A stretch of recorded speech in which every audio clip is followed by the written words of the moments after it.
Okay, good morning and welcome. My name is Andreas Neergaard. I come from the Plant and Environmental Science Department at the Faculty of Science at the University of Copenhagen. Today I'm going to talk to you about climate-smart rice farming. How can we produce rice with a lower environmental impact, primarily focused on the greenhouse gas emissions from the rice production. So what do we know? We know that rice production is a significant contributor of greenhouse gases, particularly methane and nitrous oxide, to the environment. And we also know that rice is a staple food for half of the world's population, and the rice production is expected to increase by about 70% over the next 30 years. So we can expect the greenhouse gas emissions from this production system to increase dramatically. So we have to handle this issue. What we are going to show is that the water management in the rice paddy fields can significantly reduce, particularly the methane emission, but also partly the nitrous oxide emission. And when you use organic manures, this water management becomes essential in order to improve the environmental footprint, to lower the environmental footprint, to lower the greenhouse gas emission from the rice production systems. We also know that for the farmers who have to implement these rice water management systems, there is significant implications or trade-offs, because there's concerns about the labor consumption and there's concerns about the availability of the water, the ability of the community to share the water resource between them, and so the implementation is quite difficult. We have to understand that the goal that we are looking at is a reduction of greenhouse gas emissions from the production system, but for the individual farmer, this benefit is not obvious. You have to change your system in order to provide a larger societal global environmental goal, which is reduced greenhouse gas emissions. But as an individual, you are not benefiting on the short run. So we have to think about how we can transform this global incentive into something that becomes real for the farmer. We are mainly working with smallholders in Southeast Asia, and so their concern is of course related to food security and their individual personal wealth and prosperity of the production system. So we are looking at wet rice flooded production systems. You probably know this from travels or from photos. So we have rice which is flooded most of the time. Rice is a very water demanding crop. The flooding also has other benefits. It makes weed control very easy. So these are the systems we are working in. You can see the chambers here. These are the passive gas collection chambers that we are using in our experiments to collect the greenhouse gas emissions or to monitor the greenhouse gas emissions from these production systems. So these systems are characterized by these terraced rice. Here we have the harvest. This is in Laos 2 weeks ago. We have these terraces of rice. You can see the people are working together on the harvesting. And what is characteristic is that the water is then flowing from one terrace down to the next through the system. If you want to try and reduce the greenhouse gas emissions from these systems, the main instrument we are using is regulating the water. When we remove the water from the rice fields, we lower the methane emission, and that's the main tool that we are using. But on the other hand, there is a risk that we dry out the system, and in that case the production goes down.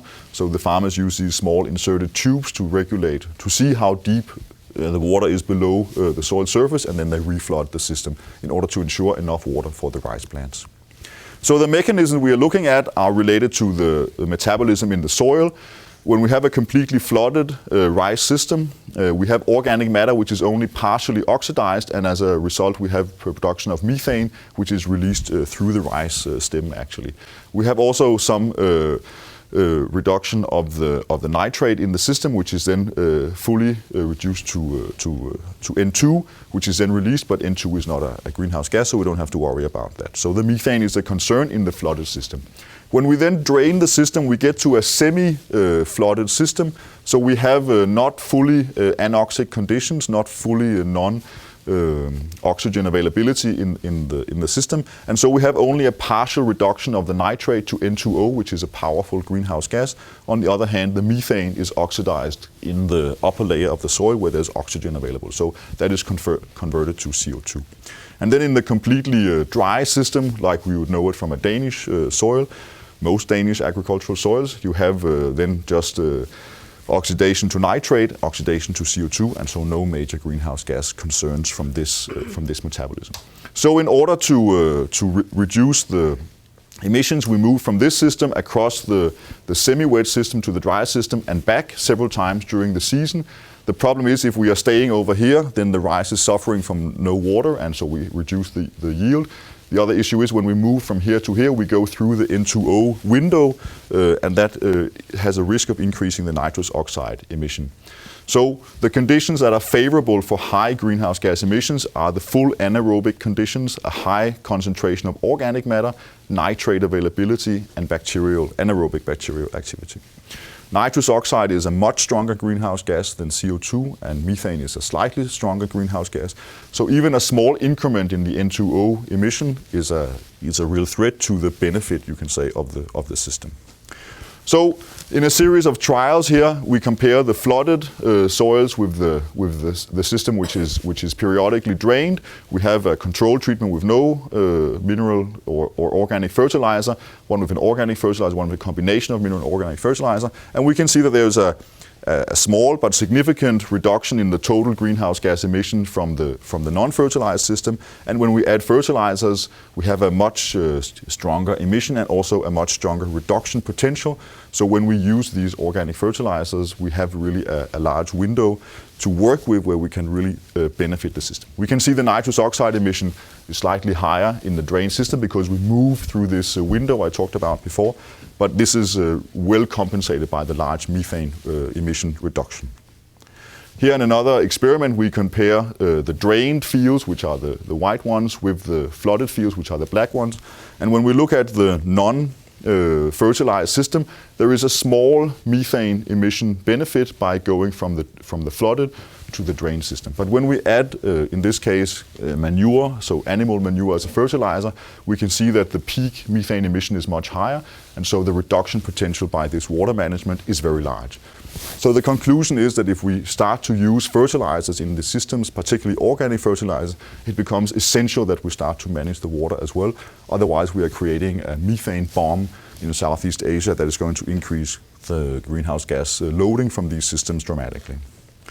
When we asked the farmers about the concerns about implementing these drainage systems, we asked the people who had stopped doing it, those who had never done it, and those who have adopted this water management technique. We can see that they more or less had the same perception. Most of them were concerned about the labor input, so that they needed more labor to control and regulate the water. And secondly, they were concerned about crop failure, and this was related to the water management, that they were worried that when they drained the fields, they would not be able to reflood them, and their plants would suffer from lack of water. So they were very careful to hold on, you can say, to the water. This is a study from Cambodia, which is mainly using this flooded and rainwater for the irrigation, not so much pumping. The reasons for this concern is that most of the farming systems in these smallholders are what we call share crops. So the family goes together with the neighbors and they farm the fields together. Here you can see they are harvesting this field together. The field belongs to one of these people, but all the neighbors are helping them. And so if you want to start to control or use your system in a different way, you have to, as a group, agree upon a new management system. The main concern is related to the water availability. When we are working in these terrace systems, if you want to flood or drain your system, you have to more or less coordinate it with your neighbors. If this guy here wants to drain his field, he has to put the water somewhere, which is probably to this guy's field. If he wants to then reflood it after 5 days, he has to call this guy and ask him to release the water to get to his field. And so if you want to implement a large draining, reflooding cyclus, you need to get the whole community together to agree upon a common water management system. And that's a challenge, particularly in areas where they are worried about having enough water throughout the system. They are very reluctant to let it go because who knows when they are going to get something back. So that's a serious concern. We tried then to test if an early season drainage could be an alternative, if we could get the same benefits from draining the fields, not in the middle of the season, but in the beginning. And here's the methane emission over time, over 3 months of growth. And in the first case, I show you the continuously flooded rice, so you can say the standard rice system, and we have a large peak of methane emission, and then it lowers down. If we then insert a small 5-day drainage period after 1 month, we can see that this leads to a strong depression of the methane because we have oxygenated conditions in the soil, so that's fine. If we then insert a short early season drainage, we can see it leads to a small decrease in the peak, and we still have the benefit of the low mid-season emission. And finally, if we expand the early season drainage to 7 days, so a relatively short period, then we can see we have a strong delay in the methane emission, a reduction in the peak level, and even at the end of the season, even several months after the draining, we can see a reduction in the methane. And this is related to that the organic matter is oxidized early in the season when we have drained conditions, and so the carbon becomes stabilized and no longer prone to methane production. So this has a strong potential. What we are trying to do now is to identify the farmers who are able to embrace or to implement these technologies because of these problems I talked about before. And so we're looking for farmers who are part of well-managed, well-organized irrigation systems. We're looking at farmers who are concerned about saving water because maybe they have to buy the water in competition with a city nearby. And so they are interested in lowering their water consumption. We look at people who have enough labor force to control this and areas where they are able to agree upon a sharing of the water resource. And the hope is then to target these farmers and to try and implement these methane or greenhouse gas lowering production systems. So in conclusion, we know that there is a very large mitigation potential, a very large potential for lowering greenhouse gas emissions by this optimized water management. If we use organic manures in the system, it becomes essential that we do this. Otherwise, as I said before, we're going to create a greenhouse gas bomb in Southeast Asia from the rice production systems. We know it's a real challenge for the farmers to implement these systems. There is a problem with the incentives, because why would they do it? To help you guys so you can drive a car and release more CO2. So we have to transform this incentive into the system. The early season drainage has a large potential to a more practical approach to how we can reduce this emission. And if you want to provide relevant solutions to these people, you have to have a very strong understanding of all the priorities and constraints in the system. Otherwise, you develop a technological solution which is absolutely irrelevant for the farmers that you want to help. So that's the challenge we have now. Thanks for your attention.